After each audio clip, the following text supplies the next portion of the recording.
sudah bersujud kepada Allah Subhanahu wa Ta'ala. Ruhku, jiwaku sudah bersaksi adanya alastu bi rabbikum qalu bala syahidna. Kemudian aku Islam berikutnya ketika aku berada di alam jiwa, lalu aku berada di alam mani, lalu aku berada di alam rahim, kemudian aku di bumi, aku diazankan oleh ayahandaku, aku disyahadatkan, aku ditauhidkan oleh ayahanda dan ibundaku. Sampai sekarang aku masih tetap Islam. Islamku sejak lama, Islamku sejak di alam ruh, Islamku sejak di alam mani, Islamku sejak di alam rahim, Islamku sampai sekarang dan sampai kapanpun aku Islam. Tapi banyak saudara kita Islam ketika dia dihitankan oleh ayah ibunya. Banyak sekali saudara kita, dia tahu bahwa dia Islam. Ketika dia besar mau bersyahadat, mengijab kabul, diijab kabulkan oleh para penghulu untuk dia nikah dengan istrinya. Banyak sekali yang tidak sadar kalau dia Islam terlambat. Apalagi ayah dan ibunya membuatnya, memproduksinya dalam keadaan bukan Islam, tidak bersyahadat. Maka dia jelas belum Islam. Maka perlu dipertanyakan. Maka etape-etape kita sejak Islam kapan? Islam kita sejak kapan? Itu ada perbedaan antara si fulan dan si fulani, antara si A dan si B. Itu baru Islam yang benar. Maka la taqrabu zina, zina itu jangan dekat, Pak. Karena dengan berzina itu kau tidak mengislamkan anak. Mani hasil perbuatan zina itu bukan mengislamkan anak. Maka sangat dilarang di dalam perjalanan ilmu mengenal diri. Karena asal muasal kita punya nafs, asal muasal kita punya jiwa, asal muasal kita punya badan, raga, itu dari setetes mani. Asal muasal dari kita punya jiwa berasal dari Nur Muhammad sallallahu alaihi wasallam. Nur Muhammad berasal dari zat Allah. Paham ya? Jadi tidak pernah ada orang khatam ma'rifat, tidak ada. Ma'rifat itu tidak ada. Kalau kita bincang tentang konsep bertemu Allah, oh itu panjang lagi. Itu ibarat macam tadi, ilustrasinya macam tadi. Matahari menjadi sumber kan? Dia turun pancarkan dia punya sinar. Kita ini ibarat mendapatkan sinarnya saja, ya toh? Nah, sekarang kita tata dari jauh nih di bumi, kita melihat, wih matahari itu dia bermateri, dia berwujud padat, bentuknya bulat, bersinar, bercahaya, warnanya merah, ada juga seperti kuning. Nah, itu dalam posisi jarak jauh, semakin kita dekat, kita tidak ketemu dia punya wujudnya. Ternyata matahari itu tidak ada bentuknya, tidak ada wujudnya. Alam padahal matahari. Kita berada dalam liputannya. Di mana matahari? Nanti kita kalau mundur lagi jauh-jauh ke bumi, kita lihat lagi, oh ada itu dia. Itu sudah Allah. Allah yang model begitu sudah saatnya. Kita tidak bisa bertemu, tidak bisa mencapai. Dia yang meliputi kita, dia yang mencakupi kita, dia yang menyelimuti kita, dia yang menguasai kita dengan kekuasaannya, dengan kebesarannya. Itulah zat yang komplit di dalamnya. Sama seperti matahari, ya toh? Sama seperti bulan begitu. Kita dari jauh di bumi kan kita pikir matahari bentuknya bulat, nah toh, nah padat berwujud ini. Jadi tinggal kalau macam ada film itu dia pegang matahari kanan, ya kan? Tapi kalau kita semakin dekat, kita fana, Pak. Lalu kita berada di dalam ruangan matahari, kita merasa bahwa di mana tadi matahari yang bulat tadi itu di mana ya? Itu ceritanya. Jadi memang dilarang, tidak mesti kita kaji tentang zatnya. Kita tidak akan ketemu, Pak. Jadi bertemu itu istilahnya dalam ma'rifat itu bagaimana? Tidak bisa diceritakan, tidak bisa diungkapkan dengan kata-kata. Hanya yang mengalami dan merasakanlah yang tahu tentang bertemunya, hakikat bertemunya seperti apa. Tidak didakwakan, tidak diceritakan, tidak dirisalahkan, tidak dinarasikan, tidak bisa. indahnya kisah perjalanan. Itu saja yang bisa kita ceritakan. Tetapi pertemuan, kisah bertemu tidak bisa diwujudkan dalam bentuk kata-kata dan kalimat. Tapi kisah perantauan, kisah berjalan, insya Allah sampai kapanpun kau berjalan, kau tidak pernah mentok-mentok, tidak pernah ketemu titik akhir ciptaan Allah. Itulah kebesaran Allah. Begitu. Dia ibarat macam kita duduk di pinggir pantai, kita melihat mega langit semacam terhadang di ujung lautan, di sebelah selatan misalnya, tuh di sebelah utara misalnya. Kita menganggap bahwa batas lautan itu adalah di ujung mega, ujung cakrawala, ujung langit yang jatuh di sana. Semakin kita ke sana, langit itu semakin ke sana, semakin kita langit itu semakin ke sana. Tidak pernah kita ketemu karena kita tidak pernah mendapatkan pemiliknya. Bahkan ciptaannya sangat luas dan luas, dalam dan dalam, jauh dan jauh, jauh dan jauh. Kita ke sana semakin jauh. Itulah Allah membuktikan kebesarannya. Seperti engkau mengejar bayang-bayangmu, semakin engkau kejar engkau tidak dapat, semakin engkau kejar engkau tidak dapat. Kecuali engkau duduk bertahan seperti titik daripada huruf ba, engkau akan bertemu dirimu. Di dalam dirimu itulah kau tahu tentang khasanah rahasia dari Allah Subhanahu wa Ta'ala. Janganlah engkau mencari Allah dengan mengejar. Janganlah engkau mencari Allah dengan berlari-lari. Janganlah engkau mencari Allah dengan menerbangkan sayapmu. Tetapi duduklah engkau bertafakur dan bertatatur. Tegakkanlah lidahmu ke atas langit-langit mulutmu. Ingatlah Allah, Allah, Allah. Engkau akan bertemu dalam kesejatian dirimu sendiri. Leburkanlah jasadmu, hiduplah jiwamu. Leburkanlah jiwamu, hidupkanlah rasamu. Leburkanlah rasamu, engkau mati tercabik-cabik. Mati tiada. Binasalah engkau, wahai ciptaanku, kata Allah. Yang hidup hanya maha hidup,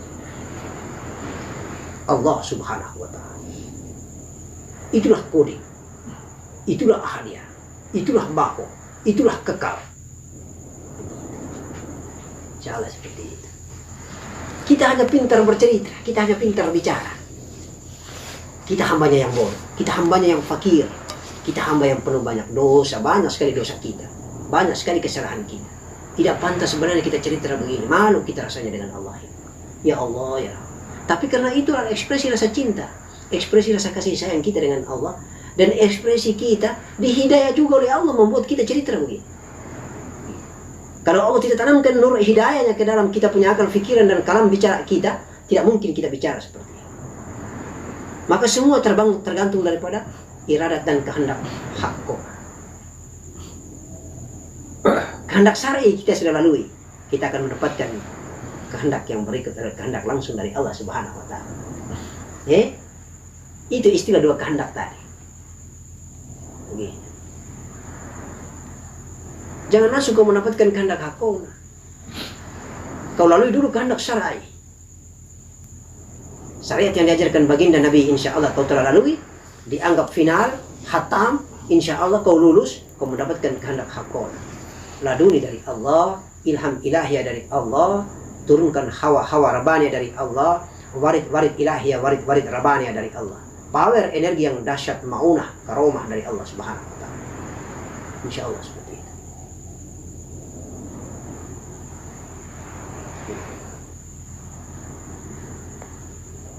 Allah tidak marah.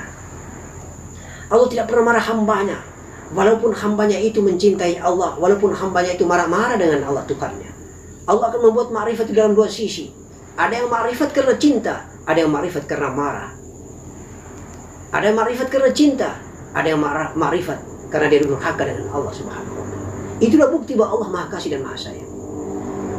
Ketika engkau marah-marah dengan Tuhanmu Allah Subhanahu wa Ta'ala, ketika engkau mendurhakai Tuhanmu Allah Subhanahu wa Ta'ala, maka Allah akan membuka hijabah, Allah akan membuka khasanah rahasia dirinya. Maka ma'rifatlah engkau, wahai kekasihku, kata Allah. Ada juga ma'rifat bertemu Allah hanya karena cintanya dengan Allah, mengemis-ngemis cinta, menitiskan air mata cinta, merengek-rengek dia dengan Allah Tuhannya di 2/3 malam. Dia ma'rifat juga, Allah datang. Hidayah itu, hidayah itu, hidayah itu ya Allah. Tapi ada juga yang karena stres, dia marah-marah dengan Tuhannya Allah Subhanahu wa Ta'ala di tengah padang yang luas. Dia marah-marah, ya Allah, Engkau tidak hadir ya Rabbah, aku hidup susah dan lemah. Engkau tidak pernah mengangkat derajatku dan tidak pernah membela aku ya Allah. Engkau pilih kasih ya Rahman ya Rahim. lalu turun warid ilham ilahi rabbani dari Allah Subhanahu wa taala, menjadi orang yang paling saleh dari kesalehan orang-orang di sekitarnya. Itulah warid yang diberikan Allah dalam kuasa dan kebesaran, keindahan dan kecantikan, ketampanan, gagah perkasa hamba Allah, pilihan Allah ini. Jadi rahasia Allah itu sangat luas dan luas. Tidak selamanya orang preman tidak insaf. Tidak selamanya orang saleh itu sadar sampai matinya. Itulah kebesaran Allah. Itulah ma'rifat karena cinta dan ma'rifat karena marah. Hakikat cinta sangat rahasia. Hakikat cinta sangat rahasia. Hakikat cinta sangat teramat sangat rahasia. Definisi cinta hanya bisa diukur dengan versi subjektif masing-masing diri. Tidak bisa menjadi patokan kiblat kebenaran seseorang yang menciptakan definisi cinta. Karena cinta itu goib. Aku mencintaimu karena aku tidak tahu mengapa aku mencintaimu, wahai kekasihku, wahai istriku. Aku menikahimu bukan karena cinta padamu jasadmu. Aku mencintaimu bukan karena parasmu yang cantik. Aku mencintaimu bukan harta dan kekayaanmu. Tetapi aku sendiri tidak tahu mengapa aku mencintaimu karena aku mencintaimu. Aku tidak mampu menjawab. Cinta itu datang kepada aku. Lalu aku tidak bisa menjawab mengapa aku mencintaimu. Karena aku mencintaimu. Aku mengharapkan engkau membalas cintaku dengan demikian. Karena engkau tidak tahu mengapa engkau mempunyai alasan mencintaiku. Dan itulah hakiki cinta. Hakiki cinta yang berbeda. Tidak akan sama dari fulan dan fulana yang lain. Si A dan si B tidak akan memiliki kecintaan, kadar cinta, rasa cinta, definisi cinta tidak akan sama. Itulah hakiki cinta, itulah kembaran cinta.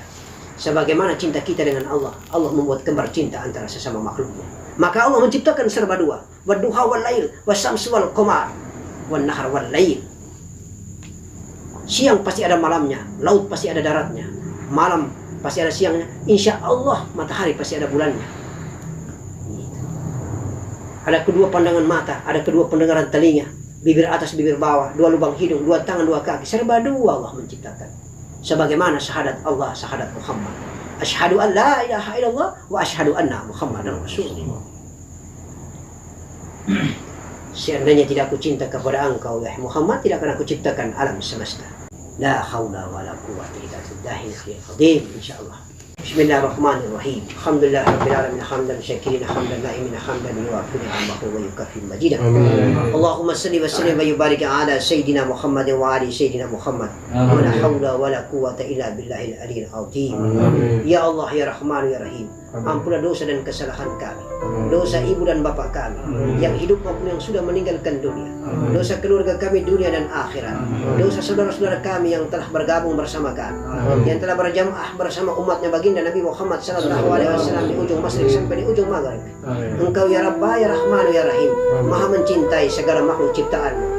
Kami ibarat mega mendung yang menanti kerinduan titisan cinta darimu ya Rabbah.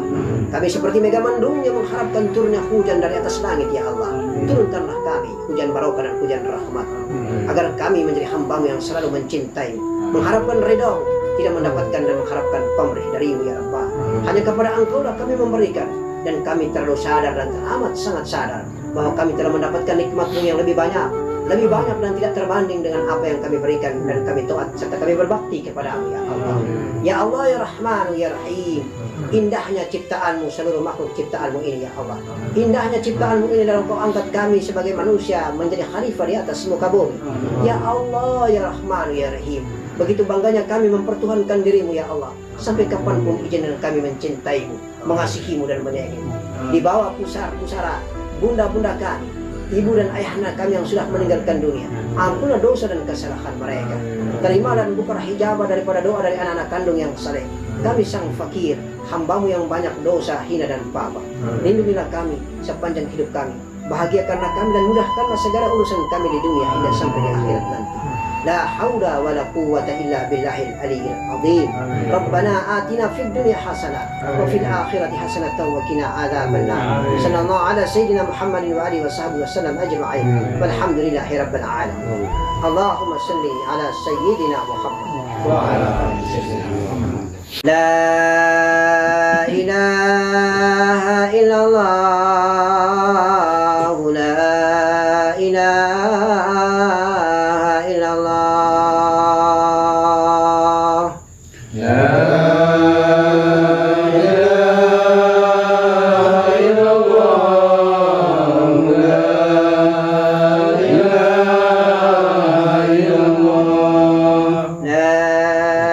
ilaha illallah, la ilaha illallah. La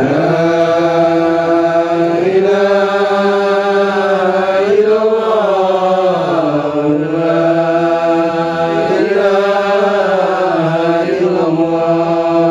La ilaha